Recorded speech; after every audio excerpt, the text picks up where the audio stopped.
Have you ever felt the urge to buy something and then you get home and you're like, why the heck did I buy that? Do you find yourself spending money on things that you don't want to spend money on? Then this video might be the one for you. So we're going to talk about some money mind hacks that you can use to save more money and to be more intentional with the things that you buy and the things that you put into your life. The first tip is to practice delayed gratification. And so have you heard of this? You might have seen the popular challenge where parents put a piece of candy or some dessert in front of their kids and their toddlers and they say, hey, if you wait 5 minutes, then you can have 2 or you can eat your dessert. And so this is a test of delayed gratification, right? They will feel gratified when they get to eat the dessert, but the trick is they need to delay it. And so this is classic with a marshmallow test that has been done, and there's been a ton of research shown in this area. And so what the parents would do would then they set up the phone so that you can see the child, and then they would leave the room, and then it would record the kids, and some kids would just wait patiently. They would find something else to do. They would sing, whatever. And other kids would just immediately eat everything and then they come back. And so if they quickly ate everything, then they don't really have delayed gratification. And it is a skill, right? It's a skill. They don't quite have that. But if they were able to wait and they were able to delay the gratification of getting to eat that delicious treat, then they were more likely to be successful. And so what that shows is for you, if you want something, practice delayed gratification. And so I do this. One tip to do that is to put an item that you want. Maybe you're shopping on Amazon or you're interested in a product, go on Amazon, put it in your cart or take a screenshot of it, and then don't purchase it yet. And then come back to it. In a couple of days, in a week, do you still want that item? Does it still look as exciting and shiny and the perfect item that you want? If so, then maybe you can go ahead and make room for it in your life, in the budget, and decide, hey, I think I'm going to use that. But if not, then you can be thankful that you didn't spend the money and then move on to something else. So that is one tip. Practice delayed gratification and think about this even with your kids. Instead of just, I want this, and then you give it right to them. Maybe there's some scenarios where you can make them wait for something or make them work for something or earn something and give them that time and experiencing that wait and that buildup for what they want, or that hard work daily, and then they get what they want. That's going to set them up for success. Number 2, my next tip is to develop more self-awareness and to notice your emotions. And so self-awareness is a critical principle and skill to learn, to be aware of how you are showing up, how you are impacting yourself, and how you are impacting other people. But self-awareness, and so say, wow, I'm starting to feel really stressed out right now. Is that maybe why I want to go buy something or do this certain activity? Or maybe you are self-aware and you realize that you kind of are really stressed out and you just want to go get fast food and do whatever, right? Maybe that's why you want the fast food, is because you're super stressed out and you just want something to make you feel better. And so there's a ton of different information and beliefs on whether you should do that or not, but just be aware. So then sometimes you can go, you know what, I'm really stressed out. Maybe there's something else I can do. Is there something that's bothering me? What can I actually do that's productive to maybe be less stressed? Or can I knock something off the to-do list? Am I just stressed because there's so much going on? Is eating some, really crazy fast food or whatever going to help? Or is tackling what I need to tackle a more effective strategy? Or is setting up a planner and schedule and starting to actually take more personal responsibility and ownership for your life and actually manage your life better? Or do you just need to go relax and spend time with your family or go for a quick walk? And so just be mindful, right? And this can help you with your spending. I know it can be applicable to multiple aspects of life like I'm talking about, but it's really important because some people do emotional spending, right? And so you just want something to make you feel good, or like it gets that dopamine hit, right? It genuinely does make you feel good, just like scrolling social media. There are these reward chemicals that will come to you, but it's never going to truly satisfy you. And so if you want something, great, but just be mindful of whether or not, and self-aware if it's because of a deeper issue, and then maybe you can pass on it that time.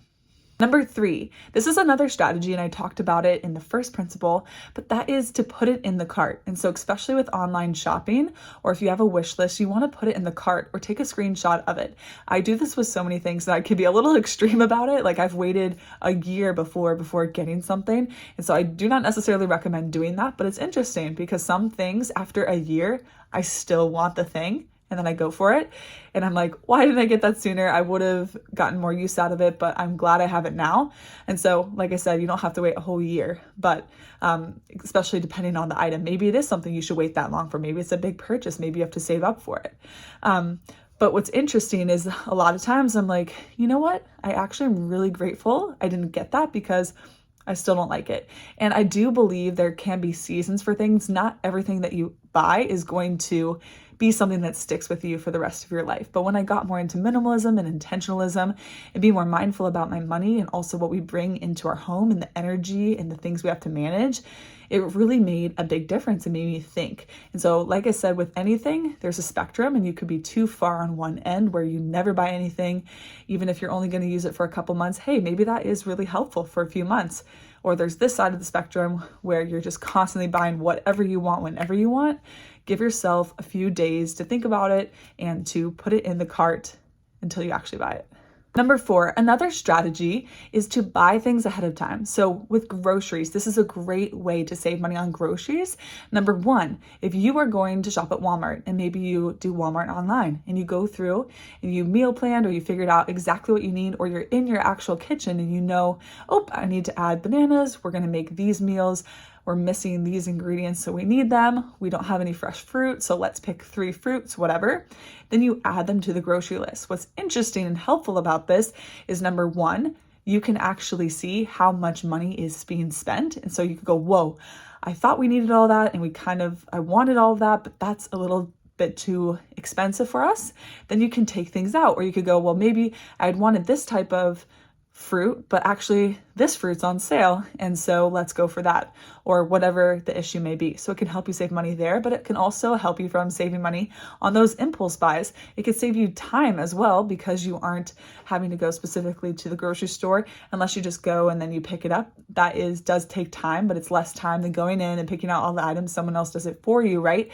And so you're leveraging your time and you're being more intentional and specific on what matters to you. And maybe you love the grocery store experience and you just want to go through and buy whatever you want to buy, and that's totally fine, but it really can benefit you in multiple ways.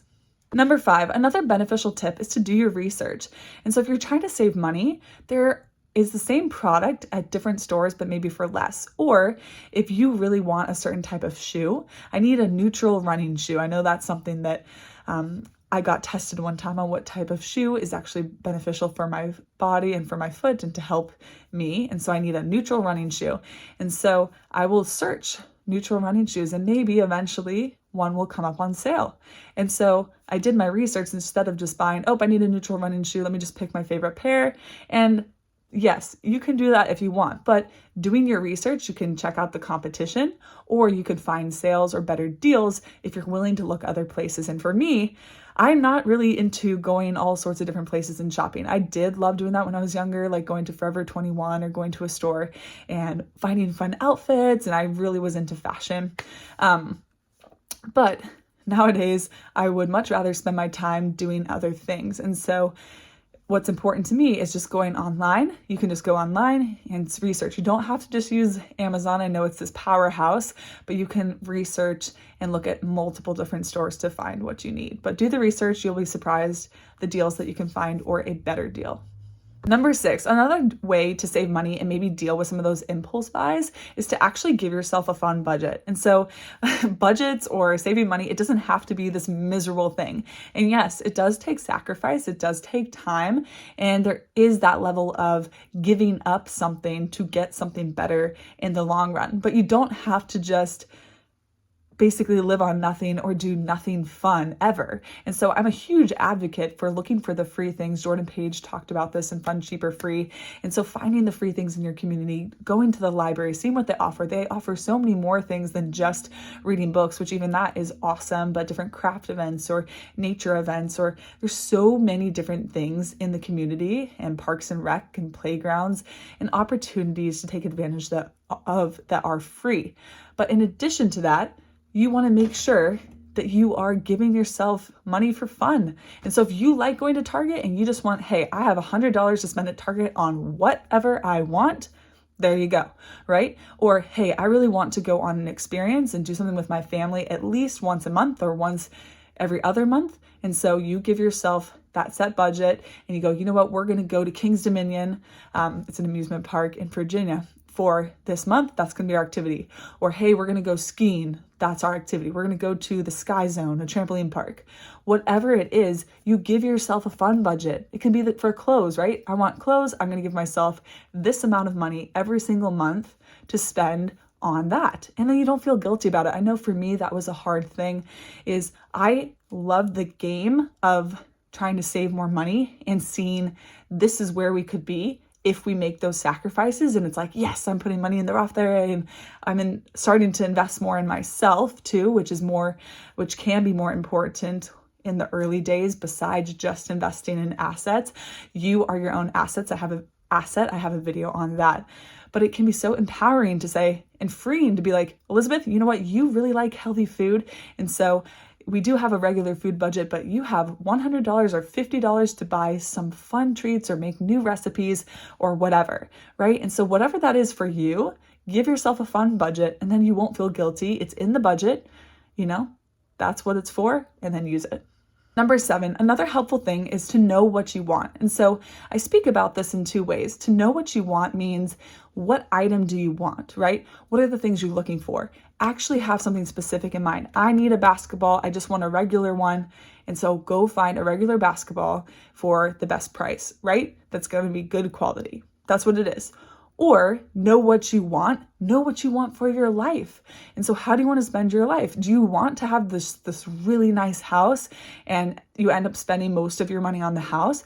Do you really value time or health or family? What do you value? And then how do you want to spend your time and your money, right? And we have to remember that if we're just buying things, that's okay. We did potentially work hard for it, but think of it with the amount of time you put in to how much something costs. That's another strategy as well. And so that's number 8, is to figure out how much does something cost in comparison to how much you make.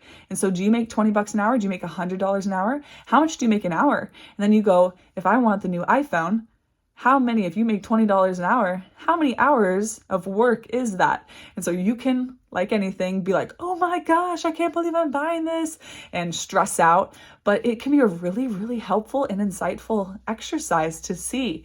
And so anyways, I hope that's helpful to really know what you want and then also get specific on how much time have you had to spend for that item? Is it worth it? Is your time, energy, and blood, sweat, and tears worth this item? Maybe not. My next tip is number 9, to fill the void within yourself. And so if you feel like you just need to buy a bunch of stuff and you're just buying things that aren't necessarily helpful and that don't align with your values, then maybe you need to look at yourself and wonder and do the work and go, why do I feel the need to buy this, this, and this? Why do I just always go on Amazon when I can't sleep and I purchase all these items? Why do I just run to the store or go to fast food or whatever when I'm feeling these emotions? How can I more healthily handle emotions? Like, I experience emotions, and that's one thing I share on the channel. We're trying to have a happier, healthier life. And it's always been, how can we do this naturally, right? We're not drinking, we're not smoking, we're not doing drugs. Food can be an issue. It's not exactly the same, but it can negatively impact your body and your mind and your health and your spirit. And so how can we do things more naturally? Could we exercise? Could we build better relationships? Could we build something? Can we spend more time working on projects we love? Like, what is a more natural way? And how can we actually heal and do the work and not just react to life and react to our feelings and let our feelings and our thoughts control us? How can we be in the driver's seat and know where we want to go and then steer our ship that way? And it doesn't mean you're never going to have emotions come up or you're always going to get it right. Like, I have done a ton of work and I am so much better at all this and managing emotions and thoughts and being more intentional with my life and actually doing what I want to do and focusing on the things that I want to focus on. But stuff happens. But it really, really can help you if you do the work and you spend the time to take that time for yourself and to get rid of those unhelpful thoughts, feelings, and behaviors. And lastly, have other things to focus on, right? And so if you want to focus on better things and if you want to save money, then you can't just be going out and doing whatever you want to do, right? We could be intentional and say, hey, these are the trips. This is when we are going to spend the money. But what you want to do is just find time with people that you love, spend time with people that you love, go do fun things, do things at home. Like life doesn't have to be so complex, right? And so what do you value? It all comes down to what you value. And I know we all value different things. And for me, I value like health and happiness and peace and spending time with myself, spending time with my family and service. I don't necessarily care about some of these other things or fancy things or travel or whatever. It's just not what I care about right now. So I'm not going to spend the time and the energy on those things. All right, so I hope those were some helpful tips and maybe some mindset shifts and helpful strategies that can help you to save more money, stop having all those impulse buys, and to just be more in control of yourself. And so please let me know in the comments below if you have questions. Feel free to like, share, and subscribe for more, and hit the notification bell if you want to be notified when a new video comes out. Thanks so much for being here. Let me know what content is resonating with you. I'm just recording things as I go through life and the days and thinking about what maybe could be helpful to you and what's been helpful to me. But let me know and I will make more videos that can support you. So thanks so much for being here. You've got this. Keep learning, working, and growing, and I will see you in the next video. Bye, guys.